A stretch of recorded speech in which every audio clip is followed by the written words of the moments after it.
खबर शामिल करते हैं जंग से। रिपोर्ट राना शहबाज अजीज।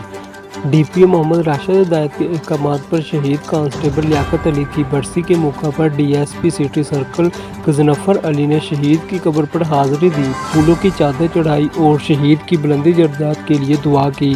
पुलिस के दस्ते ने शहीद कांस्टेबल लियाकत अली की कब्र में सलामी पेश की। डीएसपी सिटी सर्कल ने शहीद कांस्टेबल की फैमिली से भी मुलाकात की और तहाइफ पेश किए। शहीद कांस्टेबल ने 2009 में फ़राइज़ की अंजाम दही के दौरान जाम शहादत नोश किया। शहीद की बरसी के मौका पर डीपीओ मोहम्मद राशिद हिदायत का कहना था कि क़याम अमन के लिए अपनी जान का नजराना पेश करने वाले शोहदा हमारे दिलों में हमेशा जिंदा रहेंगे। शोहदा पुलिस हमारा सरमाया और फ़ख्र है, उनकी कुर्बानियाँ हमारे लिए मशअल राह है।